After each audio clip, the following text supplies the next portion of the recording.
प्रकरणाविरुद्ध जे काही पूर्ण आंदोलनं चालले त्या गोष्टीला सपोर्ट करण्यासाठी आम्ही या ठिकाणी आंदोलन करत आहे.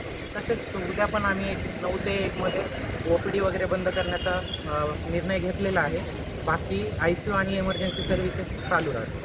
तर आता त्यांना ज्या सुविधा मिळतात, या 6 महिने कोर्स करून त्यांना ज्या सुविधा आहेत, त्यांच्यामध्ये आणि तुमच्यामध्ये काय बदल आहे आणि पेशंटच्या जीविताला काही धोका निर्माण होऊ शकतो का? त्यांच्याकडनं काय जर एखाद्या मेडिकल आपण घेतलं तर? हा तर प्रॉब्लेम असा आहे की CCMP कोर्स हा 6 मंथ कोर्स आहे.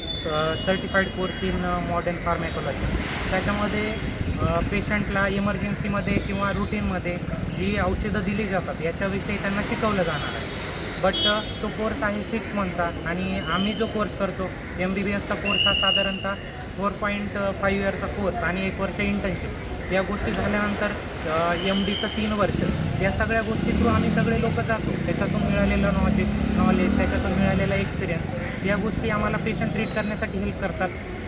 पेशंटचं डायग्नोसिस करायला, ट्रीटमेंट करायला मदत करतात. या सगळ्या गोष्टी असताना जर एका BHMS डॉक्टरला 6 महिन्याचा अवघ्या 6 महिन्याचा फक्त मेडिकल रिलेटेड कोर्स करून जर मॉडर्न मेडिसिन प्रॅक्टिस करण्यासाठी तुम्ही जर अलाव करत असाल तर हा पेशंटच्या जीवाशी धोका म्हणता येईल. सर, उद्या देखील बंद पुकारण्यात येणार आहे सकाळी 9 ते 1च्या दरम्यान. मग याबाबत काही डीनला माहिती वगैरे पत्र वगैरे दिलं आहे की आपण काय सुविधा बंद ठेवणार आहोत आणि कशासाठी आपली सेवा सुरू असणार आहे?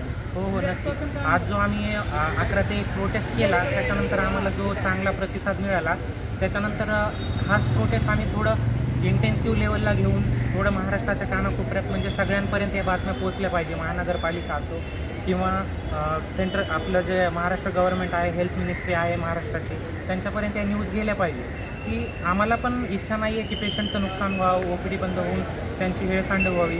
पण या गोष्टी कुठेतरी थांबणं गरजेचं आहे. त्याच्यामुळे आम्ही ही गोष्ट सगळ्यांपर्यंत गेली पाहिजे. त्याच्यामुळे आम्ही आज जो आम्ही आंदोलनाला पाठिंबा दिला त्याच आंदोलनाचा पाठिंब्याचा पार्ट म्हणून उद्या पण आम्ही 9 ते 1 मध्ये OPD बंद ठेवण्याचा निर्णय घेतलेला आहे. आणि बाकी इमर्जन्सी सर्व्हिसेस जसे की ICU किंवा इमर्जन्सी ऑपरेशन्स वगैरे असतील त्या गोष्टी पूर्ववत चालू राहतील, जेणेकरून ज्या खरंच अत्यंत गरजू रुग्ण आहेत त्यांना काही परेशानी नाही झाली पाहिजे. बाकी जी नॉर्मल रुटीन OPD आणि इलेक्टिव्ह OT ज्या असतात, ज्या पोस्टेड आहेत तर त्या रद्द करण्यात आल्या आहेत किंवा तसा आम्ही निर्णय घेतलेला आहे बंद ठेवण्याचा. उद्या बंद तसं एक लिखित पत्र आमचं जे माड संघटना आहे, YCMची माड संघटना आहे, जे आमचं रेसिडेंटचं एक असोसिएशन आहे, यांच्या थ्रू आम्ही एक 2 पानाचं पूर्ण एक लेटर लिहून डीन सरांना आम्ही सुपूर्द केलेलं आहे. आम्ही आशा करतो की सर पण आम्हाला त्यामध्ये मदत करतील आणि आमचा जो आमचं आंदोलन आहे त्याला पाठिंबा देतील.